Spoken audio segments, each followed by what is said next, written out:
ஒரு காலத்தில் பிரபஞ்சம் முழுவதும் ஒளி, சக்தி, இயக்கம், சமநிலை என அனைத்தும் ஒரே விதமான தெய்வீக ஒழுங்கில் இயங்கிக் கொண்டிருந்தது.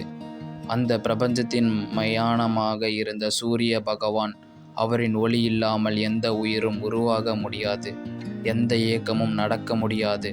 அதனால் அந்த ஒளி எவ்வளவு உயிரை உருவாக்கினாலும் அதே அளவுக்கு வெப்பத்தையும் கொண்டிருந்தது. அந்த வெப்பம் சிலருக்கு உயிர் கொடுத்தது, சிலருக்கு அது தாங்க முடியாத வலியாக மாறியது. அந்த பிரபஞ்சத்தில் சூரிய பகவானுக்கு 2 மனைவிகள் இருந்தார்கள், சங்காதேவி மற்றும் சந்தியாதேவி. இருவரும் தெய்வீக குணங்களோடு இருந்தாலும் அவர்களின் சக்தி மற்றும் சகிப்புத்தன்மை வேறுபட்டது. சங்காதேவி சூரியனின் ஒளியை முழுமையாக ஏற்றுக்கொண்டாள். ஆனால் சந்தியாதேவி அந்த ஒளியை தாங்க முடியாமல் மெதுவாக சோர்வடைய ஆரம்பித்தாள். இது ஒரு நாளில் நடந்த மாற்றமல்ல, அது காலப்போக்கில் உருவான ஒரு விதமான துன்பம். அந்த துன்பம் அவளுக்குள் அமைதியாக வளர்ந்தது, ஆனால் வெளியில் யாருக்கும் தெரியவில்லை. ஒரு தெய்வீக வாழ்க்கையில் கூட சில வலிகள் சொல்ல முடியாதவை. அந்த வலிகள் உள்ளுக்குள் மட்டுமே வளர்கின்றன. சந்தியாதேவி அந்த வலியை தாங்க முடியாமல் ஒரு நாள் ஒரு பெரிய முடிவு எடுத்தாள். அந்த முடிவு பிரபஞ்சத்தின் வரலாற்றையே மாற்றப் போகிறது என்பது அவள் அறியவில்லை. அவள் தன்னுடைய யோக சக்தியை பயன்படுத்தி தன்னுடைய நிழல் உருவத்தை உருவாக்கினாள். அந்த நிழல் உருவம் அவளின் பிரதிநிதியாக இருக்க வேண்டும் என்று அவர் தீர்மானிக்கிறாள். அந்த நிழலை அவள் தன்னுடைய இடத்தில் நிறுத்தி யாருக்கும் தெரியாமல் காட்டுக்குள் போய்விடுகிறாள். அந்த நிழல் உருவமே சந்தியாதேவி என்று அனைவரும் நம்புகிறார்கள். சூரிய பகவானுக்கும் அதே உண்மை என்று ஏற்றுக்கொள்கிறார். காலம் நகர்கிறது, வாழ்க்கை வழக்கமாக சொல்கிறது. ஆனால் பிரபஞ்சம் ஒரு முறை மாற்ற ஆரம்பிக்கிறது. அந்த நிழல் தேவியின் மூலம் ஒரு குழந்தை பிறக்கிறது. அந்த குழந்தைதான் சனீஸ்வர பகவான். ஆனால் அந்த குழந்தை பிறந்த நொடியில் பிரபஞ்சத்தில் ஒரு விசித்திரமான அதிர்வு உருவாகுகிறது. அது சாதாரணமான பிறப்பல்ல, அது ஒரு கார்மிக் எனர்ஜியின் தொடக்கம் போல உருவாகிறது. சூரிய பகவான் மனதில் ஒரு சந்தேகம் உருவாகுகிறது. இது உண்மையிலேயே என் குழந்தையா என்ற கேள்வி மெதுவாக வளர ஆரம்பிக்கிறது. அந்த சந்தேகம் ஒரு சிறிய எண்ணமாக தொடங்கி பொதுவான ஒரு பெரிய கோபமாக மாறுகிறது. அவர் அந்த குழந்தையை பார்க்கிறார். குழந்தை அழவில்லை, சிரிக்கவில்லை, எந்த பதிலும் அளிக்கவில்லை. ஆனால் அந்த அமைதிக்குள் ஒரு அழகான சக்தி இருக்கிறது. அந்த குழந்தையின் கண்கள் திறந்த நொடியில் ஒரு விசித்திரமான எனர்ஜி பிரபஞ்சம் முழுவதும் பரவுகிறது. அந்த எனர்ஜி சூரிய பகவானை ஒரு நொடிக்கு நிறுத்துகிறது. அந்த நொடியில் அவர் பயப்படுகிறார். அந்த பயம் மெதுவாக கோபமாக மாறியது. அந்த கோபத்தில் அவர் ஒரு கடுமையான வார்த்தை சொல்கிறார், இவன் என் மகன் இல்லை என்று. அந்த வார்த்தை பிரபஞ்சத்தின் விழும்போது ஒரு சாபம் போல மாறியது. அந்த குழந்தையின் வாழ்க்கை அன்பால் தொடங்கவில்லை, இடத்தில் நிராகரிப்பாக தொடங்குகிறது. ஆனால் அந்த குழந்தை எந்த உணர்வும் காட்டவில்லை. அவன் அழவில்லை, அவன் உடையவில்லை, அவன் அமைதியாக இருந்தான். அந்த அமைதிக்கு பின்னால் ஒரு மிகப்பெரிய சக்தியாக மாறும் என்பதை யாருக்கும் தெரியவில்லை. குழந்தை வளர வளர அவன் சக்தியும் வளர்ந்து கொண்டே இருந்தது. அவன் என்பதை பார்த்தாலும் அதில் ஒரு மாற்றம் நிகழ்கிறது. அந்த மாற்றம் சிலருக்கு உயர்வாக இருக்கும், சிலருக்கு வீழ்ச்சியாக இருக்கும். வாழ்க்கை பாடமாக மாறுகிறது. பிரபஞ்சம் மெதுவாக புரிந்து கொள்ள ஆரம்பிக்கிறது. இந்த சக்தி தண்டிக்க அல்ல, உண்மையை வெளிப்படுத்த உருவானது. தேவர்கள் கூட இந்த சக்தியை புரிந்து கொள்ள முடியாமல் பயப்படுகிறார்கள். அவர்கள் அந்த குழந்தையை அணுக முடியாமல் விலகுகிறார்கள். ஆனால் சனி ஒருபோதும் யாரையும் தண்டிக்கவில்லை. அவன் அமைதியாக இருக்கிறான். அவன் சொல்வது ஒரே ஒன்று, நான் உண்மையை மட்டுமே காட்டுகிறேன். காலம் சொல்ல சொல்ல இந்த சக்தி பிரபஞ்சத்தின் பெரிய குழப்பமாக மாறுகிறது. தேவர்கள் கூட ஒரு தீர்ப்பை தேடுகிறார்கள். அப்போது சிவபெருமான் தலையிடுகிறார். அவர் நேரடியாக சனியை சந்திக்க வருகிறார். அந்த சந்திப்பு ஒரு சாதாரணமான சந்திப்பல்ல, அது உண்மை மற்றும் மாயை சந்திக்கும் தருணம். சிவபெருமான் கேட்கிறார், நீ ஏன் எல்லாரையும் பயம் தருகிறாய் சனி? அமைதியாக பதில் சொல்கிறார், நான் பயம் தரவில்லை, மனிதர்கள் செய்த கருமங்களின் தீர்ப்பை பிரதிநிதியாக மட்டுமே காட்டுகிறேன். அந்த பதில் பிரபஞ்சத்தின் அமைதியாக இருக்கிற. அப்போது சிவபெருமான் ஒரு பெரிய உண்மையை வெளிப்படுத்துகிறார். சனி தண்டிப்பவன் அல்ல, அவன் நியாயத்தின் பிரதிபலிப்பு. அந்த நொடியில் எல்லோரும் தெளிவாகுகிறது, சனி ஒரு கோபக்கார கடவுள் அல்ல என்று. அவன் யாரையும் விருப்பப்படி தண்டிக்கவில்லை. ஒவ்வொரு செயலின் விளைவை திருப்பிக் காட்டுகிறான். சனியின் பார்வை ஏன் சக்தி வாய்ந்ததென்றால், அது வெளியில் நடப்பதையல்ல, உள்ளே மறைந்து உண்மையை வெளிப்படுத்திக் கொள்கிறது. ஒருவர் எவ்வளவு மறைத்தாலும் சனி அதை வெளிச்சத்துக்கு கொண்டு வருகிறான். சனி ஒரு ராசியின் நீண்ட காலம் இருப்பது கூட ஒரு காரணத்தோடுதான். அந்த காலத்தில் மனிதன் வாழ்வை பல மாற்றங்கள் சந்திக்கிறது. தடை, தாமதம், சோதனை, தனிமை போன்ற அனுபவங்கள் ஏற்படுகின்றன. ஆனால் இது தண்டனையல்ல, அது மனிதனின் வலிமைக்கு காலம். ஒருவர் வாழ்க்கையின் சனி திசை வந்தால் எல்லாம் நின்றுவிட்டது போல தோன்றும். ஆனால் உண்மையின் அது ஒரு முறையாக பயிற்சி காலம். அந்த நேரத்தில் மனிதன் தன்னையே புரிந்து கொள்கிறான். தன்னுடைய தவறுகளை உணர்கிறான். தன்னுடைய பாதையை சரி செய்கிறான். சனி வக்கிரம் வரும்போது வாழ்க்கை இன்னும் குழப்பமாக தோன்றும். பழைய பிரச்சனைகள் மீண்டும் வரும். ஆனால் அதே நேரத்தில் மறைந்த உண்மைகள் வெளிப்படும். அது ஒரு ரெஸ்ட் பாயிண்ட் போல செயல்படுகிறது. சனி கோயில்கள் செல்லும்போது மக்கள் கூட ஒரு விசித்திரமான அனுபவங்களை பகிர்ந்ததாக கூறுகிறார்கள். அங்கு அவர்கள் பயத்தை அல்ல, ஒரு தெளிவான உணர்வை உணர்கிறார்கள். மனசு லேசாகிறது. சிந்தனை தெளிவாகுகிறது. வாழ்க்கை புரிந்து கொள்ளும் நிலைக்கு வருகிறது. இறுதியில் புரிய வேண்டிய உண்மை ஒன்றுதான். சனி நம்மை அழிக்க வரவில்லை, நம்மை உருவாக்க வருகிறார். அவன் எதிரி அல்ல, அவன் குரு. அவன் நம்மை வாழ்க்கையை தடுக்கவில்லை, அவன் நம் வாழ்க்கையை உண்மையாக காட்டுகிறான். அந்த உண்மைதான் சனீஸ்வர பகவான். சனி வளர வளர பிரபஞ்சத்தில் ஒரு அமைதி, ஆனால் அழகான மாற்றம் உருவாகத் தொடங்கியது. அவன் சக்தி வெளிப்படையாக தெரியவில்லை, ஆனால் அதன் தாக்கம் எல்லா இடத்திலும் இருந்தது. ஒருவரின் வாழ்க்கையில் ஏதோ ஒரு முடிவு எடுக்கப்பட்டால் அது அவன் பிரஷர் காரணமாக என்று சொல்ல முடியாத அளவுக்கு இருந்தது. ஆனால் அந்த பவர்தான் மிகவும் ஆழமானது. அவன் யாரையும் நேரடியாக தாக்கப்படவில்லை, ஆனால் அனைவரின் வாழ்க்கையிலும் ஒரு ரிஃப்ளெக்ஷன் போல இருந்தார். அந்த காலத்தில் தேவர்கள் கூட ஒரு விஷயத்தை உணர ஆரம்பித்தார்கள். அந்த காலத்தில் தேவர்கள் கூட ஒரு விஷயத்தை உணர்ந்து ஆரம்பிக்கிறார்கள். அந்த சக்தியை புரிந்து கொள்ள முடியவில்லை என்றால் நாம் பயப்படுவோம். அந்த பயம் மெதுவாக மாறியது. அந்த நேரத்தில் சனியின் உள்ளுக்குள் ஒரு தனிமையான உணர்வு உருவாகிறது. யாரையும் வெறுக்கவில்லை, யாரையும் நேசிக்கவில்லை. ஆனால் யாரும் அவனை புரிந்து கொள்ளவில்லை. அவன் தனிமையாக உணர்கிறான். அந்த தனிமை அவனுக்குள் மனிதர்களை புரிந்து கொள்ளும் ஆழமான சக்தியாக கொடுக்கிறது. மனிதர்கள் எப்படி பொய் சொல்கிறார்கள், எப்படி தவிக்கிறார்கள், எப்படி ஈகோவில் வாழ்கிறார்கள் என்பதை அவன் நேரடியாக உணர்ந்தான். அதனால் அவன் பார்வை விழும் இடத்தில் எல்லாம் மாற்றம் நிகழ்ந்தது. அது பனிஷ்மெண்ட் இல்ல, அது கரெக்ஷன். சூரிய பகவான் வாழ்க்கையிலும் அந்த மாற்றம் தாக்கத்தை ஏற்படுத்துகிறது. சூரியன் ஒருபோதும் தன் செயலின் முழு விளைவை புரிந்து கொள்ளவே இல்லை. அவன் சக்தி உருவாக்கத்தில் இருந்தான், ஆனால் அந்த சக்தியின் எமோஷனல் இம்பேக்ட் அவன் உணரவில்லை. சந்தியாதேவியின் மறைவு, நிழல் உருவம் உருவாக்கப்பட்டது. அந்த என்டையர் செயின் அனைத்தையும் பின்னணியில் ஒரு கார்மிக் லூப்பாக மாறியது. அந்த லூப் தான் சனியின் பிறப்பின் அடிப்படை காரணமாக புரிந்து கொள்ளப்படுகிறது. இப்போது சனி வாழ்க்கையின் ஒரு முக்கியமான கட்டம் வருகிறது. அவன் தன்னுடைய ஐடென்டிஃபையை புரிந்து கொள்ள ஆரம்பிக்கிறான். நான் யார் என்ற கேள்வி அவனுக்குள் உருவாகுகிறது. அவன் தண்டிப்பவனா, இல்லை அவன் ஆசீர்வதிப்பவனா, இல்லை அவன் ஒரு ரிஃப்ளெக்ஷனா? இந்த புரிதல் அவனுக்குள் ஒரு பெரிய கிளாரிட்டியை கொடுக்கிறது.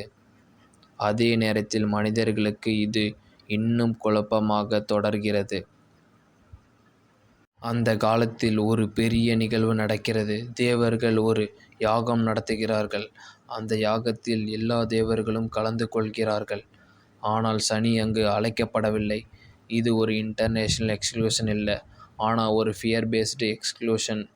ஏனென்றால் யாரும் அவன் பிரசன்ஸை அங்கு விரும்பவில்லை. ஆனால் சனி அங்கு வருகிறான். அவன் அனுமதி கேட்கவில்லை. அவன் தன்னால் யாரையும் டிஸ்டர்ப் செய்யவும் இல்லை. சிம்பிளாக அங்கே நின்றுருக்கான். அவன் வந்ததும் யாகத்தின் எனர்ஜி மாறுகிறது. ஒரு அமைதியான டென்ஷன் உருவாகுகிறது. சிலருக்கு அது டிஸ்கம்ஃபோர்ட் மாதிரி ஃபீல் ஆகுது. சிலருக்கு இது ஒரு ட்ரூத் எக்ஸ்ப்ளோர் மாதிரி தெரிகிறது. யாகத்தின் சில தவறுகள் இருக்கிறது, சில ஈகோ இருக்கிறது, சில ஹிடன் இன்டென்ஷன்ஸ் இருக்கிறது. அவை எல்லாம் சனியின் பிரசன்ஸ் மூலம் வெளிப்படுகிறது. தேவர்கள் அதிர்ச்சி அடைகிறார்கள். அவர்கள் உணர்கிறார்கள், இவன் வந்தால் உண்மையை மறைக்க முடியாது என்று. அந்த நிகழ்வுக்குப் பிறகு சிவபெருமான் சனியை இன்னும் ஆழமாக பார்க்கிறார்.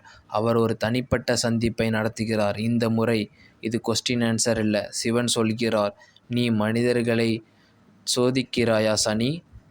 பதில் சொல்கிறார் சனி, நான் சோதிக்கவில்லை, அவர்கள் ஆல்ரெடி தேர்ந்தெடுத்த பாதையை தான் நான் காட்டுகிறேன் என்றார். சிவன் மெதுவாக சிரிக்கிறார். அப்போ நீ ஃபியூச்சர் இல்ல, ரிஃப்ளெக்ஷன். அந்த வார்த்தை பிரபஞ்சத்தின் ஒரு பெரிய கிளாரிட்டியை உருவாக்குகிறது. அந்த நொடியில் சனி ஒரு பெரிய உண்மையை புரிந்து கொள்கிறான். அவன் எந்த ஆக்ஷனுக்கும் செய்யவில்லை. அவன் மனிதர்கள் உருவாக்குகிறான். மனிதர் விதைத்த அவன் காட்டுகிறான். நல்லதும் கெட்டதும் அவனே உருவாக்குகிறான். இது மனிதன் உருவாக்கியது தான். அதனால் தான் சனி மனிதர்களிடம் நேரடியாக பேசுவதில்லை. அவன் வாழ்க்கையை நடக்க விரும்புகிறான். அந்த வாழ்க்கை அவனை பற்றி பேசுகிறது. ஒருவர் நல்ல காலம் வந்தால் அது அவரின் கர்மம். அவருக்கு கஷ்டம் வந்தால் அது அவனுடைய கரெக்ஷன். ஆனால் மனிதர்கள் அதை பர்சனலாக எடுத்துக்கொள்கிறார்கள். அதனால் தான் சனி பயமாக மாறுகிறான். ஒரு நாள் சனி ஒரு மனித உலகத்தை அப்சர்வ் செய்கிறான். அங்கு ஒரு மனிதன் மிகப்பெரிய ஈகோவில் வாழ்கிறான். அவன் எல்லோரையும் கண்ட்ரோல் செய்கிறான் என்று நினைக்கிறான். ஆனால் ஒரு சிறிய நிகழ்வு அவனுடைய வாழ்க்கையையே மாற்றுகிறது. அந்த சேஞ்ச் மூலம் அவன் உருவாகுகிறான். கண்ட்ரோல் இல்யூஷன் மட்டுமே. இந்த மூமெண்ட்டில் சனி அங்கு இருக்கிறான். அவன் அதை சொல்வதில்லை, ஆனால் அது நடந்தது. அந்த மனிதன் பிரேக் டவுன் ஆகிறான். அதனால் அதே மனிதன் திரும்பியும் பிரேக் டவுன் ஆகிறான். அவன் வாழ்க்கையை புதிய கோணத்தில் பார்க்கிறான். அந்த டிரான்ஸ்ஃபர்மேஷன் தான் சனியின் ரியல் ஒர்க். ஒரு மனிதன் வாழ்ந்தான். அவன் வாழ்க்கை முழுக்க பெரிய நம்பிக்கையில் இருந்தது. அவன் நினைத்தான், நான் தான் என் வாழ்க்கையை முழுமையாக கட்டுப்படுத்துகிறேன். அவன் எடுத்த ஒவ்வொரு முடிவும் அவனுடைய அறியாமையால் நடக்கிறது. அவனுடைய திட்டத்தால் நடக்கிறது. அவனுடைய முயற்சியால் நடக்கிறது என்று அவனுக்கு உறுதியாக நம்பினான். அவனுடைய மனதில் ஒரு பெரிய எண்ணம் இருந்தது. என்ன நடக்கணும்னு நான் தான் முடிவு பண்ணணும்னு ஒரு எண்ணம். அந்த எண்ணம் மெதுவாக வளர்ந்து வளர்ந்து அவனுடைய உள்ளத்தில் அகதியாக மாறியது. அவன் வாழ்க்கையில் எல்லா இடங்களிலும் தன்னுடைய கட்டுப்பாடு தான் முக்கியம் என்று நினைத்தான். மற்றவர்களை அவன் சிறிய பார்த்தான். நிகழ்ச்சிகளை அவன் சாதாரணமாக எடுத்துக்கொண்டான். அவன் மனதில் ஒரு சாதாரண புரிதல் உருவானது. வாழ்க்கை முழுவதும் அவன் கையில் தான் இருக்கிறதென்று. ஆனால் பிரபஞ்சம் அமைதியாக அவனை பார்த்து கொண்டிருக்கிறது. பிரபஞ்சம் ஒருபோதும் மனிதனை அகந்தி உடனே பதில் சொல்லாது. அது மெதுவாக, அமைதியாக, ஆனால் உறுதியாக தனது விளைவை வெளிப்படுத்தும். ஒரு நாள் அந்த மனிதன் வாழ்க்கையில் ஒரு சிறிய நிகழ்வு நடந்தது. அது பெரிய விபத்தல்ல, அது பெரிய சோதனையும் அல்ல. அந்த ஒரு சிறிய தவறான நேரம். ஒரு அழைப்பு தவறியது. ஒரு சந்திப்பு தாமதமானது. ஒரு வழி மாறியது. சாதாரணமாக பார்த்தால் அது எதுவுமே இல்லாமல் போன்று தோன்றியது. ஆனால் அந்த சிறிய மாற்றம் அவனுடைய வாழ்க்கையில் முழு திசையையும் மாற்றியது. அந்த தவறு ஒரு தருணத்தால் அவன் எதிர்பார்த்த ஒரு வாய்ப்பு போய்விட்டது. அந்த வாய்ப்பு போனதால் அவன் வேலை, வாழ்க்கை ஒரு பெரிய மாற்றம் ஏற்பட்டது. வேலை மாற்றம் அவனுடைய மனநிலையை பாதித்தது. மனநிலை பாதிக்கப்பட்டதால் அவன் முடிவுகள் தவறான பாதையில் சென்றன. அந்த தவறுகள் மெதுவாக அவனுடைய வாழ்க்கையை சிதைக்க ஆரம்பித்தது. அவன் குழப்பமடைந்தான். அவன் புரியாமல் கேட்டான், நான் என்ன தவறு செய்தேன் என்று. ஆனால் எந்த பதிலும் கிடைக்கவில்லை. அவன் எவ்வளவு முயற்சி செய்தாலும் சில விஷயங்கள் அவன் கட்டுப்பாடை மீறி நடக்க ஆரம்பிக்கிறது. அந்த நேரத்தில் தான் ஒரு உண்மை மெதுவாக வெளிப்படுகிறது. எல்லா விஷயங்களுக்கும் மனிதன் கட்டுப்பாட்டில் இல்லை. அந்த தருணத்தில் தான் சனீஸ்வரர் அங்கு இருக்கிறான். ஆனால் அவன் அதை உருவாக்கவில்லை. அந்த தவறை அவன் செய்யவில்லை. அந்த வாய்ப்பை அவன் எடுக்கவும் இல்லை. அந்த நிகழ்வை தான் இயக்கவில்லை. ஆனால் அந்த முழு நிகழ்வின் அமைதியான சாட்சியாக அவன் இருக்கிறான். அவன் ஒரு செயலி அல்ல, அவன் ஒரு பார்வையாளர். அந்த மனிதன் மெதுவாக உடைந்து போகிறான். அவனுடைய அகந்தை உடைகிறது. அவன் நம்பிய உலகம் சிதறுகிறது. அவன் நினைத்த கட்டுப்பாடு அவனிடம் இல்லை என்பது தெளிவாக தெரிகிறது. அந்த உடைதல் மிகவும் வலிமையாக இருக்கிறது. ஏனென்றால் மனிதன் தனது அகந்தையை இழப்பது எப்போதும் வலியான அனுபவம். ஆனால் அந்த வழியில் உள்ள ஒரு புதிய விழிப்பு ஆரம்பிக்கிறது. அவன் முதல் முறையாக கேள்வி கேட்க ஆரம்பித்தான். நான் யார்? உண்மையில் நான் கட்டுப்படுகிறேனா? அல்லது நான் ஒரு பெரிய ஓட்டத்தில் ஓடுகிறேனா? அந்த வழியில் உள்ளே ஒரு புதிய விழிப்பு மெதுவாக உருவாக ஆரம்பிக்கிறது. அந்த மனிதன் வாழ்க்கையில் முதன்முறையாக ஒரு கேள்வி எழுகிறது. அது சாதாரணமான கேள்வி அல்ல. அது அவன் முழு வாழ்க்கையையும் உடைக்கும் கேள்வி. அவன் அமைதியாக உட்கார்ந்திருந்தான். வெளியுலக சத்தம் குறைகிறது. உள்ளுக்குள் ஒரு ஆழமான அமைதி உருவாகுகிறது. அந்த அமைதிக்குள் ஒரு தன்னையே பார்க்க ஆரம்பிக்கிறான். அவன் இதுவரை பார்த்த வாழ்க்கை ஒரு பாடம் போல அவன் கண்முன் ஓடுகிறது. அவன் எடுத்த முடிவுகள், அவன் செய்த முயற்சிகள், அவன் தோல்விகள், அவன் வெற்றிகள் எல்லாம் ஒரே நேரத்தில் அவன் மனதில் தோன்றுகிறது. அந்த நொடியில் அவன் முதல் முறையாக தன்னையே கேட்கிறான், நான் யார்? அந்த கேள்வி ஒரு சாதாரணமான எண்ணமல்ல. அது அவனுடைய அகந்தையை குவித்த ஒரு விசை. அவன் இதுவரை தன்னையே ஒரு கட்டுப்படுத்துபவன் என்று நினைத்தான். ஆனால் இப்போது அந்த நம்பிக்கை குலைய ஆரம்பிக்கிறது. அவன் மீண்டும் கேட்கிறான், உண்மையிலேயே நான் தான் வாழ்க்கையை நடத்துகிறேனா அல்லது வாழ்க்கை என்னை நடத்துகிறதா என்று. அந்த கேள்வி அவனுக்குள் ஒரு பெரிய குழப்பத்தை உருவாக்குகிறது. அவன் அமைதியாக இருக்க முயற்சி செய்கிறான். ஆனால் அமைதி அவனுக்கு கிடைக்கவில்லை. அவன் நினைவுகள் அவனை இழுக்கின்றன. ஒவ்வொரு நினைவிலும் ஒவ்வொரு முறையாவது சக்தி இருக்கின்றது போல அவன் உணர்கிறான். அவன் செய்த நல்லதும் கெட்டதும் அவன் கட்டுப்பாட்டில் இருந்தன என்று சந்தேகம் உருவாகுகிறது. அவன் நினைத்த திட்டத்தின் எல்லா அவன் காரணமாக நடந்ததல்ல, ஒரு பெரிய ஓட்டத்தில் நடந்ததாக என்று கேள்வி அவனை உருவாக்குகிறது. அந்த உடைத்தலில் உள்ளே ஒரு விசித்திரமான அமைதி உருவாகுகிறது. அந்த அமைதி மெதுவாக ஒரு புதிய புரிதலாக அவனுக்கு மாறுகிறது. அவன் புரிந்து கொள்கிறான், வாழ்க்கை ஒரு நேரடி கெடு அல்ல, அது ஒரு பெரிய ஓட்டம். அந்த ஓட்டத்தில் அவன் ஒரு சிறிய அலை மட்டுமே. அவன் கட்டுப்படுத்துகிறான் என்று நினைத்தது உண்மையின் ஒரு மாயை மட்டுமே. அந்த புரிதல் வரும்போது அவன் உள்ளுக்குள் ஒரு வலி உணர்கிறான். ஏனென்றால் மனிதன் தனது கட்டுப்பாட்டை இழப்பதை ஏற்றுக்கொள்ள மிகவும் கடினம். அதனால் அந்த வலி மெதுவாக ஒரு தெளிவான மாறுகிறது. அந்த தெளிவில் உள்ளே அவன் உணர்கிறான், நான் செய்யும் ஒவ்வொரு செயலும் ஒரு காரணமாக இருக்கிறது. அந்த காரணம் எனக்குள் தெரிவருகிறது. அதனால் அது எங்கே எழுதப்பட்டிருப்பது போல இருக்கிறது. அந்த நொடியில் சனீஸ்வரன் பிரசன்ஸ் மெதுவாக உணரப்படுகிறது. ஆனால் இது ஒரு உருவமாக இல்லை, அது ஒரு உணர்வாக இருக்கிறது. ஒரு அசதியான பார்வை போல இருக்கிறது. அவன் செய்த எதுவும் இல்லை, ஆனால் நடந்த அனைத்து ட்ரூத்துக்கும் வெளிப்படுகிறது. அந்த மனிதன் மெதுவாக புரிந்து கொள்கிறான், சனி என்பது ஒரு தண்டனை அல்ல, அது ஒரு வெளிப்பாடு, வாழ்க்கையில் மறைந்த பக்கத்தை காட்டும் ஒரு சக்தி. அவன் இதுவரை நம்மை கண்ட்ரோல் உண்மையில் இல்யூஷன் மட்டுமே என்பதை அவன் உணர்கிறான். அந்த உணர்வு வந்த பிறகு அவனுடைய வாழ்க்கை மெதுவாக மாறுகிறது. அவன் அவசரப்படுத்துவதை நிறுத்துகிறான். அவன் எல்லாவற்றையும் கண்ட்ரோல் பண்ண முயற்சிப்பதை நிறுத்துகிறான். அவன் கேட்க ஆரம்பிக்கிறான். அவன் பார்க்க ஆரம்பிக்கிறான். அவன் புரிந்து கொள்ள ஆரம்பிக்கிறான். அவன் வாழ்க்கையில் எதிர்பார்க்காமல் அவனை கவனிக்க ஆரம்பிக்கிறான். அந்த மாற்றம் அவனுக்குள் ஒரு பெரிய அமைதியை உருவாக்குகிறது. அந்த அமைதியில்தான் உண்மையான விழிப்பு. அவன் இப்போது புரிந்து கொள்கிறான், வாழ்க்கை என்னை எதிர்த்து நடக்கவில்லை, வாழ்க்கை என்னை உருவாக்கி கொண்டிருக்கிறதென்று. அந்த நொடியில் சனி மிக ஆழமாக அமைதிக்குள் சென்றான். பிரபஞ்சம் முழுவதும் மெதுவாக சுழல்கின்றது.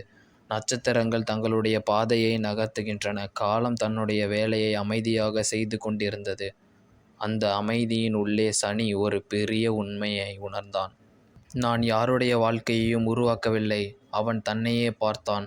அவன் கோபமா இல்லை, அவன் ஆசீர்வதிப்பவனும் அல்ல, அவன் தீர்ப்பளிப்பவனும் அல்ல. அவன் வெறும் பிரதிபலிப்பு. மனிதன்தான் விதைத்தான், அவன் காட்டுகிறான். மனிதன் மறைந்ததை அவன் வெளிச்சத்துக்கு கொண்டு வருகிறான். மனிதன் ஓடிய உண்மையை அவன் அவனுக்குள் முன்னால் நிறுத்துகிறான். அதனால்தான் சனி ஒருபோதும் அவசரப்படுவதில்லை.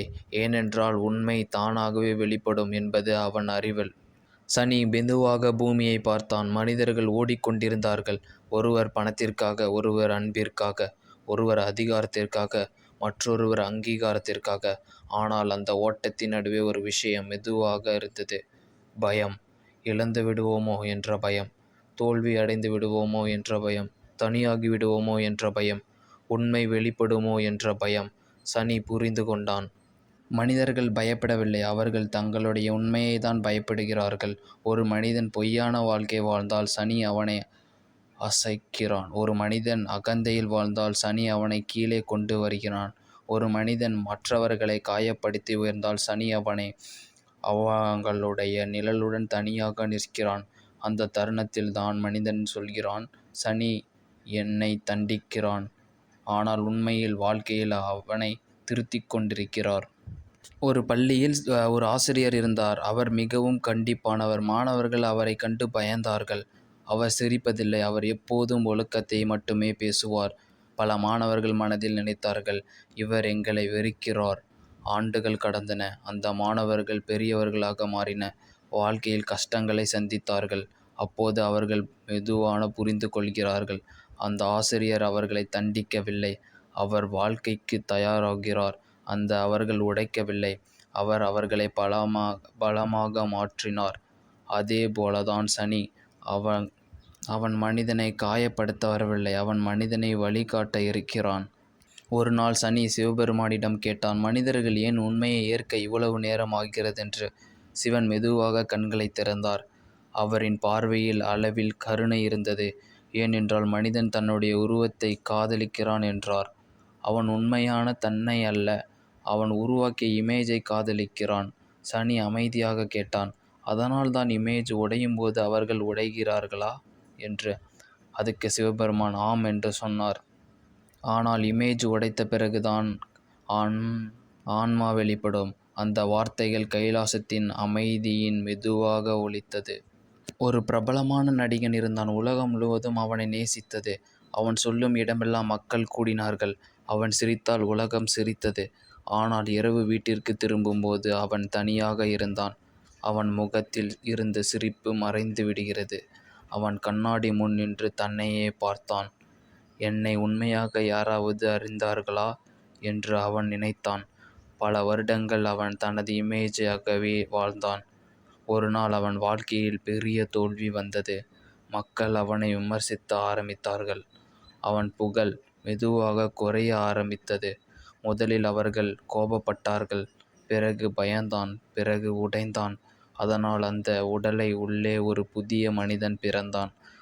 முதல் முறையாக அவன் நடித்ததுக்கெல்லாம் வாழ ஆரம்பித்தான். அவன் தனது உண்மையான முகத்தை பார்த்தான். அந்த நேரத்தில் சனி அமைதியாக அவனை கவனித்து கொண்டிருந்தான். மனிதர்கள் சனியை கடுமையானவன் என்று நினைக்கிறார்கள். ஆனால் சனியின் உள்ளே ஒரு ஆழமான கருணை இருக்கிறது. ஏனென்றால் அவன் மனிதனை உண்மையை கொண்டு வர வைக்க விரும்புகிறான். ஒரு மருத்துவர் அறுவை சிகிச்சை செய்யும் போது வலி இருக்கும், அதுவும் போல. ஆனால் அந்த வலியின் குணப்படுத்தும் நோக்கம் இருக்கும். அதே போல சனியின் காலமும். அவன் முதலில் மனிதனின் பொய்யான அடையாளத்தை வெட்டுகிறான், அதன் பிடிப்புகளை உடைக்கிறான், அகந்தையை கரைக்கிறான். அதற்கு பிறகுதான் மனிதன் லேசாக ஆரம்பிக்கிறான். இப்போ அவன் அதை கவனித்தான். முன்பு அவன் எல்லாவற்றையும் கண்ட்ரோல் செய்ய முயன்றான். இப்போ அவன் சடன் கற்றுக்கொண்டான். அவன் மெதுவாக சிரித்தான். ஏனென்றால் அவன் ஃபைனலாக புரிந்து கொண்டான், சனி வாழ்க்கையை உடைக்கவில்லை, அவன் மனிதன் கட்டிய இல்யூஷனை உடைக்க வருகிறான் என்று. அவன் இருளை தரவில்லை, அவன் மறைந்திருந்த ஒளியை வெளிச்சத்திற்கு கொண்டு வருகிறான். தேவர்கள் கூட சில நேரங்களில் பயப்படுவார்கள். அவர்கள் அமரர்கள், அவர்கள் சக்தி வாய்ந்தவர்கள், அவர்கள் மனிதர்களைப் போல சாதாரணமான உயிர்கள் அல்ல. ஆனால் பிரபஞ்சம் ஒரு சக்தி இருந்தது. அந்த சக்தியின் முதல் அவர்கள் கூட அமைதியாகி விடுவார்கள். அதுதான் சனியின் அமைதி. ஒரு நாள் தேவர்கள் அனைவரும் தேவலோகத்தில் கூடியிருந்தார்கள். அங்கே இசை இருந்தது, ஒளி இருந்தது, ஆனந்தமும் இருந்தது. ஆனால் அந்த ஆனந்தத்திற்கு நடுவில் ஒரு பதட்டம் மெதுவாக பரவ ஆரம்பித்தது. ஏனென்றால் சனி அந்த உலகத்துக்குள் நுழைந்தான். அவன் வரும்போது எந்த சத்தமும் இல்லை, மின்னல் இல்லை, கோபம் இல்லை, இசையும் இல்லை. அவன் அமைதியாக நடந்தான். அவன் பிரசன் மட்டுமே எல்லோர் மனதையும் அசைத்தது. தேவர்கள் ஒருவரை ஒருவர் பார்த்தார்கள். அவன் ஏன் இங்கே வந்தான் என்ற கேள்வி எல்லோருக்கும் வந்தது. அந்த கேள்வி அவர்கள் மனதில் ஓடியது. ஏனென்றால் சனி வரும் இடத்தில் மாற்றம் நிச்சயமாக நிகழும் என்று அவர்களுக்கு முன்னாடியே தெரியும். இந்திரனின் அகந்தை. அந்த காலத்தில் இந்திரன் மிகவும் பொறுமையுடனாக வாழ்ந்தார். தேவர்களின் ராஜா. அவரிடம் அதிகாரம் இருந்தது. அவனைப் பார்த்து எல்லோரும் தலைகுனிந்தார்கள். மெதுவாக அவன் மனதில் ஒரு எண்ணம் வளர்ந்தது, என்னை யாராலும் அசைக்க முடியாதென்று. ஒருநாள் நாரதர் அவனைப் பார்த்து சிரித்தார். அகந்தை அமைதியாக வளரும்போது சனி மெதுவாக நடக்க ஆரம்பிப்பான் என்றார். இந்திரன் சிரித்தான். நான் தேவர்களின் ராஜா, என்னை என்ன செய்ய முடியும் என்றார். அந்த வார்த்தை கேட்ட நாரதர் அமைதியாக சொன்னார். சில நாட்களில் இந்திரன் மனம் மாற ஆரம்பித்தது. அவனுக்கு அமைதி இல்லை. சிறிய விஷயத்திற்கு கோபம் வந்தது. அவன் நம்பியவர்கள் அவனை விட்டு விலக ஆரம்பித்தார்கள். அவனுடைய முடிவுகள் தவற ஆரம்பித்தது. தேவருலகம் மெதுவாக குழப்பமடைந்தது. இந்திரன் புரிந்து கொள்ள முடியாமல் தவித்தான். என்ன நடக்கிறது? ஆனால் தூரத்தில் சனி அமைதியாக வேடிக்கை பார்த்து கொண்டிருந்தான். அவன் எதையும் செய்யவில்லை. இந்திரன் அகந்தை தானாகவே அவனை உடைத்து கொண்டிருந்தது. தேவர்களின் குழப்பம். தேவர்கள் சிவபெருமானிடம் ஓடிச் சென்றார்கள். பிரபு, சனி எங்கு சென்றாலும் அமைதி உடைகிறது என்றார்கள். சிவன் அமைதியாக கேட்டார். அமைதி உடைகிறதா அல்லது மறைத்து வைத்த உண்மைகள் வெளிப்படுகிறதா? தேவர்கள் அமைதியாக நின்றார்கள். ஏனென்றால் அவர்கள் உள்ளே கூட சில உண்மைகள் இருந்தது. பொறாமை, அகந்தை, பயம். தேவர்கள் கூட அந்த உணர்வுகளிடமிருந்து முழுமையாக விடுபடவில்லை. அதனால்தான் அவர்கள் சனியை பார்த்து பயப்படுகிறார்கள். அக்னியின் சோதனை. அக்னி தேவன் ஒரு நாள் சனியை பார்த்து கேட்டான், எல்லோரும் உன்னை பார்த்து ஏன் இவ்வளவு பயப்படுகிறார்கள் சனி என்று. சனி மெதுவாக சிரித்தான். நெருப்பு எதை தொடுகிறதோ அதை மாற்றிவிடும் அல்லவா? ஆம் என்றான் அக்னி தேவன். அதே போல உண்மை மனிதனை மாற்றிவிடும். அக்னி சில நொடிகளில் அமைதியாக இருந்தான். பிறகு கேட்டான், அப்படி என்றால் நீ அழிவு அல்லவா? சனி இல்லை என்றான். சனி, நான் பொய்யானதை மட்டும் கரைக்கிறேன். அந்த பதில் அக்னியின் உள்ளத்தில் ஆழமாக பதிந்திருந்தது. சந்திரனின் பயம். சந்திரன் அழகின் சின்னம். அவன் உண்மையானவன், அவன் அமைதியானவன். ஆனால் அவனுடைய மனம் மிகவும் அலைபாயும். ஒரு நாள் சனி அவனை பார்த்தான். அந்த பார்வைக்கு பிறகு சந்திரன் மனம் அமைதியாக எழுந்தது. அவன் கடந்த காலத்தை நினைவுக்கு ஆரம்பித்தது. அவன் செய்த தவறுகள், அவன் காயப்படுத்திய மனிதர்கள், அவன் மறைத்து வைத்த உண்மைகள். அந்த நினைவுகள் அவனை துன்பப்படுத்தியது. அவன் சிவபெருமானிடம் சென்றான். சனி என்னை சாபமிட்டான் என்றான். சிவன் சிரித்தார். இல்லை, நீ ஓடிக்கொண்டிருந்த நினைவுகள் மட்டும் அவன் உனக்கு காட்டுகிறான் என்றான். சந்திரன் அமைதியாக நின்றான். அந்த நொடியில் அவன் புரிந்து கொண்டான். சனி நினைவுகளை உருவாக்குபவனல்ல, அவன் மறைத்து வைக்கிற கதவுகளை திறக்கிறான் என்று. ஒரு நாள் தேவர்கள் அனைவரும் ஒன்றாக கூடி பேசுகிறார்கள். நாம் ஏன் சனியை பார்த்து இவ்வளவு பயப்படுகிறோம் என்று கேட்டார்கள். அப்போது பிரம்மா மெதுவாக சொன்னார், ஏனென்றால் அவன் யாரையும் ஏமாற்றி முடியாத கண்ணாடி என்று. அந்த வார்த்தை எல்லோரையும் அமைதியாக்கியது. சனியின் முன் பெயர் வேலை செய்யாது, அதிகாரம் வேலை செய்யாது, புகழ் வேலை செய்யாது. அவன் நேராக உள்ளத்தை மட்டும் பார்க்கிறான். அதனால்தான் தேவர்கள் கூட அவனை பார்த்து பயப்படுகிறார்கள். ஒரு தேவதையின் உடைத்தல். ஒரு தேவதை இருந்தால் அவள் எல்லோரையும் பாராட்டினாள். அழகு, இசை, நடனம் அவள் தேவர்களின் பெருமை. அவள் உள்ளம் ஒரு பயம் இருந்தது. ஒரு நாள் இந்த அழகு மறைந்துவிட்டால் அந்த பயம் அவளை அதிகமாக வாழ விடவில்லை. ஒரு நாள் சனி அவளை பார்த்தான். அதற்கு பிறகு அவள் தனது முகத்தை கண்ணாடியில் பார்க்க ஆரம்பித்தாள். முதலில் அழகு பார்த்தாள், பிறகு வயதை பார்த்தாள், பிறகு பயத்தை பார்த்தாள். அந்த இரவு அவள் அழுதாள். நான் அழகா இல்லாமல் இருந்தால் யார் என்னை நேசிப்பார்கள் என்றாள். அந்த கேள்வி அவளை உடைத்தது. அதனால் அந்த உடலில் உள்ளே அவள் ஒரு உண்மையை கண்டாள். அன்பு அழகாக வந்தால் அது உண்மையான அன்பல்ல. அந்த உண்மை அவளை லேசாக்கியது. எல்லாம் தேவர்களும் மீண்டும் சிவபெருமானை சந்திக்கிறார்கள். சனி ஏன் இவ்வளவு கடினமாக இருக்கிறார் என்று கேட்டார்கள். சிவபெருமான் மெதுவாக கண்களை திறந்தார். அவன் கடினமானவில்லை என்றார். உண்மைதான் கடினமான உணரப்படுகிறது. அவர்கள் அமைதியாக கேட்டார்கள். மனிதர்களும் தேவர்களும் தங்களுடைய இல்யூஷனை காதலிக்கிறார்கள். சனி அந்த இல்யூஷனை உடைக்கிறான். அதனால்தான் அனைவரும் அவனை கண்டு பயப்படுகிறார்கள். சனியின் தனிமை. அந்த இரவு சனி தனியாக அமர்ந்திருந்தான். அவன் வானத்தை பார்த்தான். அவனுக்கு தெரியும், யாரும் அவனை உண்மையாக புரிந்து கொள்ளவில்லை. மனிதர்கள் அவனை சாபம் என்றும் நினைக்கிறார்கள். தேவர்கள் அவனை பயம் என்றும் நினைக்கிறார்கள். ஆனால் அவன் மனதில் கோபம் இல்லை. ஏனென்றால் அவனுக்கு தெரியும், ஒரு நாள் எல்லாரும் புரிந்து கொள்வார்கள். அவன் தண்டனை அல்ல, அவன் விழிப்பு. அவன் இருள் அல்ல, அவன் மறைக்கப்பட்ட உண்மையின் ஒளி. அவன் மனிதன் அல்ல, உரைக்கப்பட்ட வரவில். அவன் மனிதனை அவனுக்கே காட்டு வருகிறான். அந்த உண்மையை தாங்க முடியாதவர்கள் அவனை பயப்படுகிறார்கள். அந்த உண்மையை ஒரு நாள் யாமன் ஏற்றுக்கொண்டவர்கள் சனியை அவனை தொலைவிலிருந்து குருவாக பார்த்து பார்க்கிறார்கள். கொண்டிருந்தான். யாமன் மரணத்தின் அதிபதி. அவனை பார்த்து மனிதர்கள் நடுங்குவார்கள். அவன் பெயரை கேட்டாலே உயிர்கள் பயப்படுவார்கள். ஆனால் அந்த யாமன் கூட சனியின் அருகில் வரும்போது அமைதியாக விடுவான். ஏனென்றால் யாமன் உடலை மட்டும் எடுத்துச் செல்ல முடியும். ஆனால் சனி உயிரோடு இருக்கும் மனிதனின் அகந்தையை உடைக்க முடியும். அது இன்னும் ஆழமான மரணம். ஒரு மனிதன் தனது போலியான அடையாளத்தை இழக்கும் தருணம். அது அவனுடைய பழைய வாழ்க்கையின் முடிவு. அந்த முடிவில் அருகில் சனி அமைதியாக நிற்கிறான். ஒரு நாள் யாமன் சனியிடம் கேட்டான், மனிதர்கள் என்னை விட உன்னை அதிகமாக பயன்படுத்துகிறார்கள். ஏன் அப்படி? சனி மெதுவாக வானத்தை பார்த்தான். ஏனென்றால் நீ அவர்களின் வாழ்க்கையை முடிக்கிறாய் என்றான். ஆனால் நான் அவர்களின் உருவாக்கிய பொய்யான உலகத்தை உடைக்கிறேன். யாமன் சில நொடிகள் அமைதியாக இருந்தான். அப்படியென்றால் நீ மரணத்தை விட ஆழமான மாற்றமா? சனி சிரித்தான். உண்மையை பார்க்கும் மனிதன் பழைய மனிதனாக இருக்க முடியாது. தேவர்கள் வெயிலில் தெய்வீகமாக இருந்தார்கள். ஆனால் தேவர்களுக்கு ஒரு அகந்தை இருந்தது. நாம் அமரர்கள், நாம் சக்தி வாய்ந்தவர்கள், நாம் மனிதர்களை விட உயர்ந்தவர்கள். அந்த எண்ணங்கள் மெதுவாக அவர்களின் உள்ளத்தை வளர்ந்தது. சனி அதை கவனித்தான். ஆனால் அவன் உடனே எதுவும் செய்யவில்லை. ஏனென்றால் சனி அவசரப்படுபவன் அல்ல. அவன் காத்திருப்பவன். நேரம் வரும்போது உண்மை தானாகவே வெளிப்படும். வருணனின் சோதனை. வருணன் கடலின் அதிபதி. அவன் அமைதியாக இருந்தாலும் உள்ளே பொறுமை இருந்தது. என்னுடைய ஆழத்தை யாராலும் புரிந்து கொள்ள முடியாது என்று அவன் நினைத்தான். ஒரு நாள் சனி அவனை பார்த்தான். அதற்கு பிறகு கடல் அமைதியை இழந்தது. புயல் வந்தது. அலைகள் கொந்தளித்தது. வருணன் கோபப்பட்டான். இது என்ன நடக்கிறது? அவன் சிவனை சந்தித்தான். சிவன் அமைதியாக கேட்டார், கடல் வெளியில் மட்டும் கொந்தளிக்கிறதா அல்லது உன் உள்ளம் அலைப்பாய்கிறதா? அந்த கேள்வி வருணனை அமைதிப்படுத்தியது. அவன் முதல் முறையாக தனது உள்ளத்தை பார்த்தான். அங்கே ஒரு மறைந்த பயம் இருந்தது. நான் எல்லாவற்றையும் இழந்து விட்டால் அந்த பயம்தான் அவனை உள்ளுக்குள் அசதியாக்கிவிட்டது. சனி புயலை உருவாக்கவில்லை. அவன் உள்ளம் இருந்த புயலை வெளிச்சத்துக்கு கொண்டு வந்தான். நாரதரின் சிரிப்பு. நாரதர் எல்லாவற்றையும் கவனித்துக் கொண்டிருந்தார். தேவர்கள் சனியை பார்த்து பயப்படுகிறார்கள். அவரை பார்த்தார்.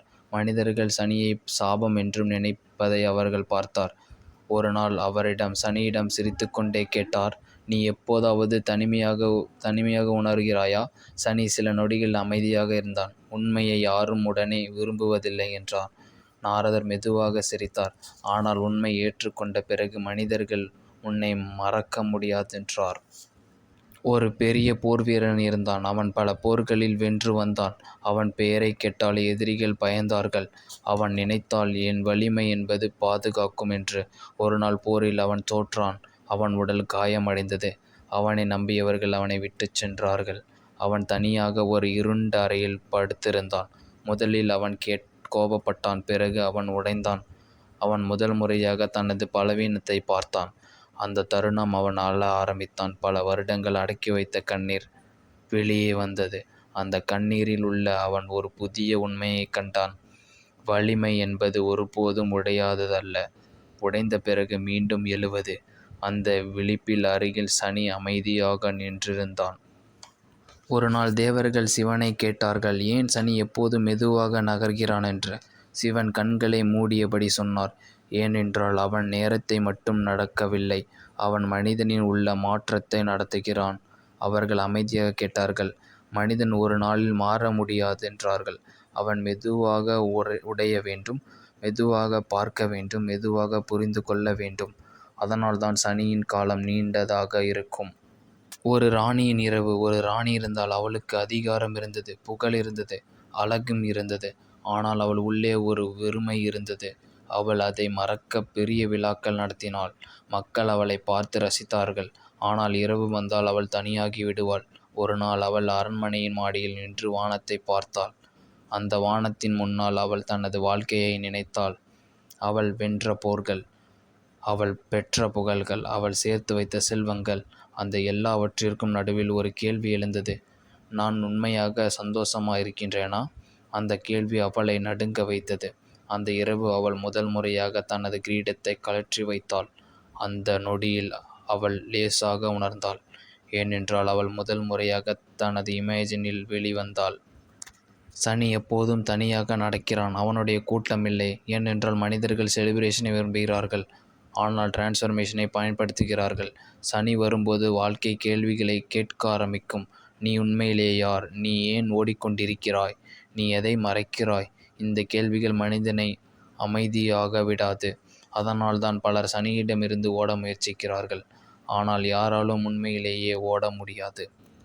விஷ்ணுவின் பார்வை. ஒரு நாள் விஷ்ணு சனியை பார்த்து சிரித்தார்.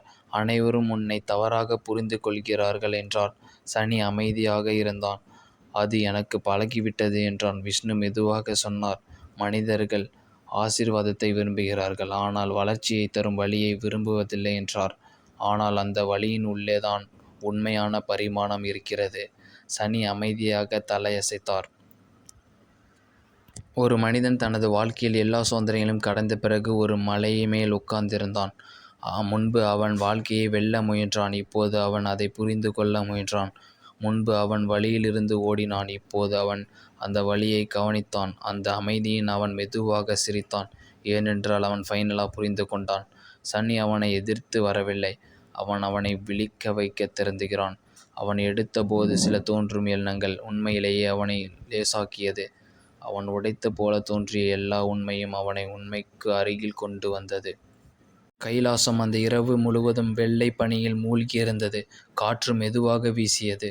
அந்த காற்றின் சத்தம் கூட ஒரு மந்திரம் போல இருந்தது. சிவபெருமான் அமைதியாக தியானத்தில் இருந்தார். அவரிடம் அருகில் நந்தி அமைதியாக அமர்ந்திருந்தது.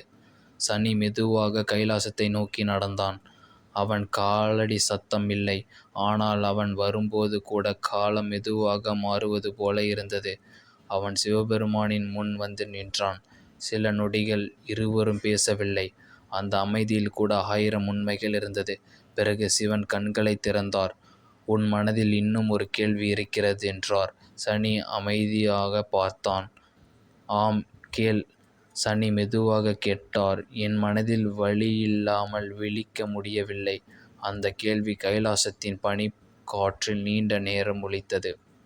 சிவன் மெதுவாக வானத்தை பார்த்தார். ஒரு விதை மண்ணுக்குள் புதையாமல் மரம் முடியுமா என்று கேட்டார். சனி அமைதியாக இருந்தான். இல்லை என்று சொன்னால். அதுபோல மனிதனும் என்றார் சிவன். அவன் உடையாமல் திறக்க முடியாது. அந்த வார்த்தை மிகவும் மெதுவாக வந்தது. ஆனால் அதன் உள்ளே பிரபஞ்சத்தின் ஆழமான உண்மை இருந்தது. மனிதன் தன்னுடைய உருவாக்கிய உலகத்தின் தூங்கிக் கொண்டிருக்கிறான் என்றான் சிவன். அவன் பெயரில் தூங்குகிறான். அவன் புகழில் தூங்குகிறான். அவன் ஆசையில் தூங்குகிறான். வழிதான் அவனை எழுப்புகிறது. சனி அமைதியாக கேட்டுக்கொண்டிருந்தான். அந்த நேரத்தில் நந்தி மெதுவாக கேட்டான், பிரபு, எல்லா வழியும் அவசியமா என்று. சிவன் சிரித்தார். இல்லை, ஆனால் மனிதன் கேட்க மறுக்கும்போது வாழ்க்கை அவனை உணர வைக்க வேண்டியிருக்கிறது. நந்தி அமைதியாக தலையசைத்தான். சனி அந்த வார்த்தைகளை ஆழமாக உணர்ந்தான். அவன் புரிந்து கொண்டான். அவன் தண்டனை அனுப்புவன் கடவுள் அல்ல என்று. அவன் விழிப்பின் நேரம். சிவன் சனியை பார்த்து ஒரு கதை சொல்ல ஆரம்பித்தார். ஒரு சிற்பி இருந்தால் என்றார். அவன் ஒரு பெரிய கல் எடுத்தான். அந்த கல்லை உடைக்க ஆரம்பித்தான். சுத்தியல் ஒளி தினமும் கேட்டது. கல் உடைந்தது, சிதறியது, வலியை அனுபவித்தது. அந்த கல் நினைத்தது, ஏன் என்னை இவ்வளவு காயப்படுத்துகிறார்கள் என்று. அந்த ஆண்டுகள் கடந்தது. ஒரு நாள் அந்த கல் ஒரு அழகான சிலையாக மாறியது. மக்கள் அதை பார்த்து வணங்க ஆரம்பித்தார்கள். அப்போது அந்த கல் புரிந்து கொண்டது. அதை அழிக்கவில்லை, அதை உருவாக்குகிறார்கள். சிவன் சனியை பார்த்தான். அதே போலத்தான் மனிதன் என்றார். அவன் வாழ்க்கையில் சுத்தியால் அடிகளை சாபம் என்று நினைக்கிறார்கள். ஆனால் வாழ்க்கை அவனை வடிவமைத்து கொண்டிருக்கிறது என்றான் சிவன். அந்த இரவு முதல் முறையாக சனியின் கண்களில் ஒரு அசதியான ஈரம் தோன்றியது. அவன் மனிதர்களின் வலிமையை பார்த்தான். அவன் மனிதன் உடைத்த அழுதையை பார்த்தான். அவன் தன்னை வெறுப்பதை கேட்டான். ஆனால் அந்த வலியின் பின்னால் உருவாகும் விழிப்பையும் அவன் பார்த்திருந்தான். ஒரு மனிதன் அகந்தியிலிருந்து கருணைக்கு மாறும் தருணம். ஒரு மனிதன் பேராசையிலிருந்து பகிர்வுக்கு மாறும் தருணம். ஒரு மனிதன் பயத்திலிருந்து அமைதிக்கு மாறும் தருணம். அந்த தருணங்கள் தான் சனியின் உண்மையான ஆசீர்வாதம்.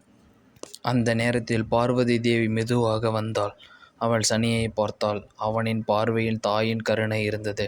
"நீ மிகவும் தனியாக நடக்கிறாய்" என்றாள். சனி அமைதியாக சிரித்தான். "உண்மையின் பாதை எப்போதும் கூட்டமில்லாதது" என்றாள்.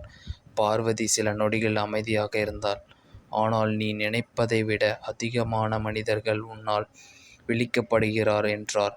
"அவர்கள் அதை உடனே புரிந்து கொள்ள மாட்டார்கள். ஆனால் ஒரு நாள் அவர்கள் திரும்பி பார்ப்பார்கள். அப்போதான் அவர்கள் புரிந்து கொள்வார்கள். அவர்களை உடைத்த தருணங்களிலே அவர்களை உருவாக்கிய தருணம் என்று." ஒரு தந்தையின் இரவு. ஒரு தந்தை தனது மகனிடம் மிகவும் கடுமையாக நடந்து கொண்டான். அவன் நினைத்தான், நான் அவனை பலமாக உருவாக்க வேண்டும். ஆனால் அந்த கடுமையின் பின்னால் அன்பு இருந்தது என்பது அவனுக்கு சொல்லவில்லை. மகன் வளர்ந்தான். அவன் தந்தையை வெறுத்தான். அவர் ஒருபோதும் என்னை புரிந்து கொள்ளவில்லை என்று நினைத்தான். ஆண்டுகள் கடந்தன. ஒரு நாள் அந்த மகன் தந்தையாக மாறினான். அப்போதுதான் அவன் புரிந்து கொண்டான். அவன் தந்தையின் அமைதியான பயம், அவன் தந்தையின் அமைதியான மறைக்கப்பட்ட அன்பு, அவன் தந்தையின் சாக்ரிஃபைஸ். இந்த இரவு அவனின் தனியாக அழுதான். ஏனென்றால் முதல் முறையாக அவன் புரிந்து கொண்டான், சில அன்புகள் மென்மையாக வராது. சில அன்புகள் நம்மை உருவாக்கும் வலிமையான வரும். சனி அமைதியாக அந்த மாற்றத்தை பார்த்து கொண்டிருந்தான். சனி மீண்டும் சிவனை பார்த்தான். "மனிதர்கள் எப்போது முழுமையான அமைதியை அடைவார்கள் என்று கேட்டான். சிவன் மெதுவாக சிரித்தார். "அவர்கள் வாழ்க்கையை எதிரிகளாக பார்க்காமல், ஆசிரியராக பார்க்கும்போது, அவர்கள் வலியை சாபமாக பார்க்காமல், விழிப்பின் கதவுகளாக பார்க்கும்போது, அவர்கள் இழப்பை முடிவாக பார்க்காமல், புதிய உருவத்தின் தொடக்கமாக பார்க்கும்போது." அந்த வார்த்தைகள் கைலாசத்தின் பனியின் மெதுவாக கரைத்தது. இந்த இரவுக்குப் பிறகு சனி மாறவில்லை. அவன் இன்னும் மெதுவாக நடந்தான். அவன் இன்னும் மனிதர்களின் வாழ்க்கையின் சோதனையை கொண்டு வந்தான். ஆனால் அவன் உள்ளத்தில் இன்னும் அழகான அமைதி பிறந்தது. ஏனென்றால் அவன் புரிந்து கொண்டான், அவன் இருளின் கடவுள் அல்ல. அவன் மறைக்கப்பட்ட ஒளியின் வெளிப்படும் நேரம். அவன் முடிவின் கடவுள் அல்ல. அவன் உண்மையின் தொடக்கத்தின் கதவு. மெதுவாக காலை உதிக்க ஆரம்பித்தது. சூரியன் பனிமலையின் மீது ஒளி வீசியது. கைலாசம் முழுவதும் தங்க நிறத்தில் மின்னியது. சனி அந்த ஒளி பார்த்தான். அவன் மெதுவாக கண்களை மூடினான். அந்த நொடியின் அவன் உள்ளே முழுமையாக அமைதி இருந்தது. பிரபஞ்சம் இன்னும் நகரும். மனிதர்கள் இன்னும் பயப்படுவார்கள். சிலர் இன்னும் அவனை சாபம் என்றும் அழைப்பார்கள். ஆனால் ஒரு நாள் ஒவ்வொரு ஆன்மாவும் புரிந்து கொள்ளும், சனி வாழ்க்கையை அழிக்க வரவில்லை, அவன் ஆன்மாவை விழிக்க வைக்க வருகிறான் என்று. காலை ஒளி மெதுவாக கைலாசத்தின் பனிமலையை தொடர்ந்தது. அந்த ஒளி சாதாரணமான ஒளி அல்ல. இது இரவை கடந்த அமைதியின் ஒளி. சனி இன்னும் அங்கேயே நின்றிருந்தான். அவன் கண்களில் இப்போது முன்பிருந்த கடினம் இல்லை, ஆனால் ஆழமான புரிதல் மட்டுமே இருந்தது. சிவபெருமான் மெதுவாக எழுந்தார். காற்று அவரின் சடையைத் தொட்டது. கங்கை மெதுவாக பாய்ந்தது. அந்த தருணத்தில் பிரபஞ்சமே சில நொடிகள் அமைதியாக நின்றது போல இருந்தது. சனி சிவனை பார்த்தான். மெதுவாக கேட்டான், "பிரபு, மனிதன் ஏன் தன்னை இவ்வளவு மறைக்கிறான்?" என்றான். சிவன் சில நொடிகள் அமைதியாக இருந்தார். பிறகு மெதுவாக சொன்னார், "ஏனென்றால் அவன் உண்மையை தன்னை பார்த்தாலேதான். மனிதன் பிறக்கும்போது தூய்மையாக இருக்கிறான்" என்றார் சிவன். "ஆனால் வாழ்க்கை அவனுக்கு முகமூடிகளை கற்றுத்தருகிறது. பலமான இரு, ஆளாதே, மற்றவர்களை இம்ப்ரெஸ் செய்யாதே, வெற்றி வெற்றால் தான் மதிப்பு." இந்த வார்த்தை மெதுவாக மனிதனை அவர்களிடமிருந்து தள்ளிவிடுகிறது. அவன் உண்மையை, உணர்ச்சிகளை மறைக்க ஆரம்பிக்கிறான். அவன் பயத்தை மறைக்கிறான். அவன் பலவீனத்தை மறைக்கிறான். அவன் கண்ணீரை மறைக்கிறான். அவன் ஒரு இமேஜாக மாறுகிறான். அந்த இமேஜை பாதுகாக்க வாழ்க்கை முழுக்க போராடுகிறான். சனி அமைதியாக கேட்டு கொண்டிருந்தான். "அதனால்தான் நான் வரும்போது அவர்கள் உடைந்து போகிறார்களா?" என்று கேட்டான். சிவன் தலையசைத்தார். "ஆம்." என்றால், "நீ அவர்களை முகமூடிகளை கிழிக்கிறாய்" என்றார் சிவன். ஒரு இசைக்கலைஞன் இருந்தான். அவன் இசையில் வாழ்ந்தான். உலகம் அவனை பாராட்டியது. அவன் மேடையில் நின்றான். ஆயிரக்கணக்கான மக்கள்கள் அவனை கொண்டாடினார்கள். ஆனால் அந்த கைத்தட்டலுக்கு பின்னால் அவன் உள்ளே ஒரு பயம் இருந்தது. ஒரு நாள் அவர்கள் என்னை மறுத்துவிட்டால்? அந்த பயம் அவனை அதிகமாக வாழவிடவில்லை. அவன் இன்னும் பெரிய வெற்றியை தேடினான். இன்னும் பெரிய புகழை தேடினான். ஒரு நாள் அவன் குரல் உடைந்தது. அவன் பாட முடியவில்லை. உலகம் மெதுவாக அவனை மறக்க ஆரம்பித்தது. முதலில் அவன் கோபப்பட்டான். பிறகு அவன் பயந்தான். பிறகு அவன் முழுமையாக உடைந்தான். பல மாதங்கள் அவன் தனியாக இருந்தான். ஒரு நாள் அவன் பழைய இசைக்கருவிகள் எடுத்தான். அவன் யாருக்காகவும் பாடவில்லை, அவனுக்காக பாட ஆரம்பித்தான். அந்த நொடியில் அவன் அழுதான். ஏனென்றால் முதல் முறையாக அவன் புரிந்து கொண்டான், அவன் இசையை காதலிக்கவில்லை. அவன் இசை அவனுக்காக காதலிக்கிறது. அந்த உண்மை அவனை வலியடையச் செய்தது. ஆனால் அதே உண்மை அவனை விடுதலையும் செய்தது. சிவன் அந்த கதையை சொல்லிவிட்டு சிரித்தார். மனிதர்கள் பல நேரங்களில் தன்னுடைய கிஃப்டை மறந்து விடுவார்கள் என்றான். அவன் அதை உலகில் அப்ரூவலுக்காக பயன்படுத்த ஆரம்பிக்கிறான். அப்போ ஆன்மா சேர்ந்து போகிறது. சனி மெதுவாக கேட்டான். அப்படியென்றால் நான் ஆன்மாவை மீண்டும் எழுப்புகிறேனா? ஆம் என்றான் சிவன். ஆனால் அந்த விழிப்பு முதலில் லாஸ் போல தோன்றும். ஒரு சிறிய குழந்தை இருந்தது. அது எப்போதும் சிரித்து கொண்டே இருக்கும். மழை பார்த்து மகிழும், காற்றை பார்த்து சிரிக்கும், ஒரு சிறிய பூவை பார்த்து ஆச்சரியப்படும். ஒரு நாள் சிவன் அந்த குழந்தையை சனியிடம் காட்டினார். பார் என்று சொன்னார். அதுதான் மனிதன் உண்மை நிலை. சனி அமைதியாக அந்த குழந்தையை பார்த்தான். அப்படியென்றால் மனிதன் எப்போது இந்த இன்னசென்ஸை இழக்கிறான் என்று கேட்டால் சிவன் மெதுவாக சொன்னார். அவன் தன்னை மற்றவர்களிடம் ஒப்பிட ஆரம்பிக்கும் போது தன்னை இழக்கிறான் என்று சொன்னார் சிவன்.